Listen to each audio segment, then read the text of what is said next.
You saw a film that I did not called The Testament of Anne Lee. And Amanda Seyfried is who we just saw in Housemaid is getting a lot of buzz, awards buzz for her performance in this. And I'm going to be honest with you. I tried to watch this movie several times, more than once. Mhm. Could not get past the first half hour. So Oh. I'm going to But step did you out. get to the nudity? I did get to the nude scene, which Okay. came out of nowhere. We see probably Amanda Seyfried's stand-ins, but tell me about Testament of Anne Lee. Well, I'm just saying you can't make a baby with clothes on. Testament of Anne Lee is actually a true story. Anne Lee, she is part of the Shaker community, which is an offshoot of the Quakers. The Shaker community is known mostly as their form of worship comes in the form of singing and dance. Not melodic. More like the old classic monk type thing where they repeat the same phrase over and over again.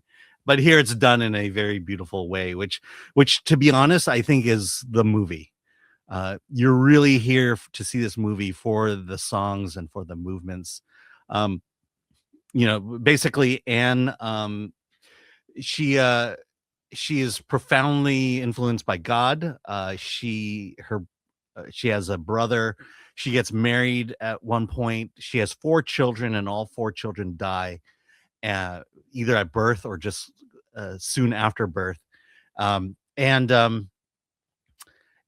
that had a profound effect on her. It was almost as if God told her that you are not to have children, and you are to remain celibate for the rest of your life, of which was not great news for the husband. And so she starts the movement, which is the offshoot of the Quakers, the Shakers, and she says that we need to live a celibate life. We must live a holy life, and part of that holiness is turning away the temptation of lust. And so she forms this very large group. At one point, the group gets so large that they decide that it's time to move to the new land, which is America. And so they take a boat over the boat. There's problems. There's a storm that's coming. Everyone thinks they're going to die. And then everyone comes out, starts praying and dancing and doing their thing, and they're saved.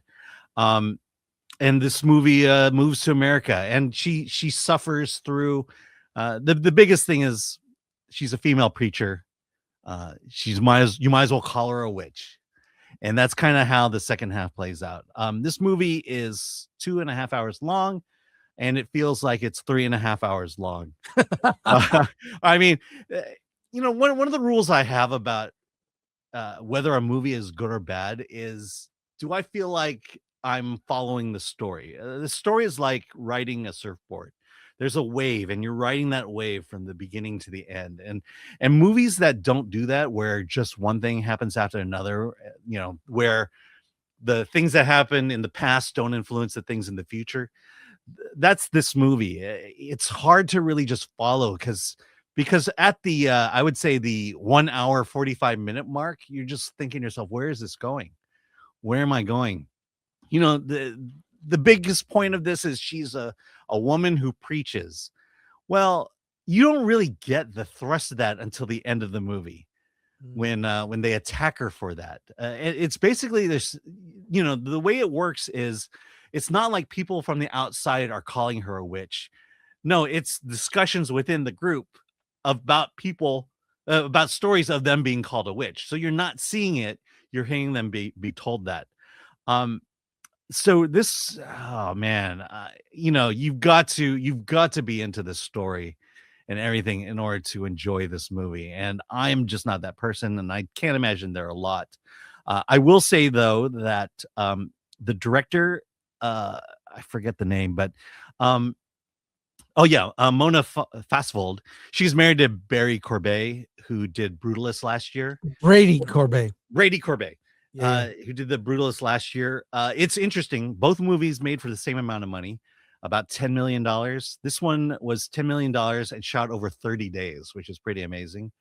I saw the screening at Palm Springs. They had a Q&A afterwards. The most interesting thing being said at that Q&A was Mona says that it was cheaper there's the ship. They rented a ship. They had to have it close to shore in order to shoot on it. And so they had to remove the entire background so that it looked like it was out in the middle of the ocean. She said that to do that CG was too expensive. So she hired a matte painter to do it. I know it's interesting. That's cool. There's a very indie feel to it. And the reason I bring it up for both the Brutalist and this, it is that power of filmmakers these days that you don't have to have $100 million budget to make a movie feel big. And I would say that both this movie and the Brutalist feel big. Good luck, have fun, don't die. Another $10 million movie. There's a trend going on where independent filmmakers are just saying we're done with Hollywood, and we're going to make big movies on low budgets. And we're getting there to where if this strike happens, it's going to be indie films that's going to save the movie business. You saw this movie in a theater, yep, with the with members of the filmmakers, with a very antsy senior crowd. Yes, right. And what did I mean?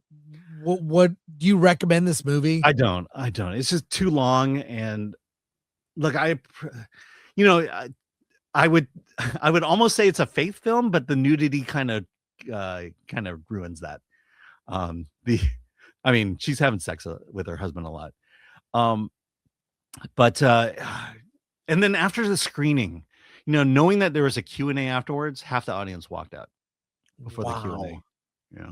Half the audience walked out. And like I said, it's mostly a senior crowd. We're in Palm Springs, but that 2.5 hour runtime is just brutal. I actually looked it up. It's 2 hours and 10 minutes. Oh, okay. Again, it felt longer. I know. That's funny. Though, I mean, I'm looking at my watch, this thing, like when is this gonna, what was it? There was another movie where, it was Durandar. There's a moment where the title card flashes final chapter and everyone cheers.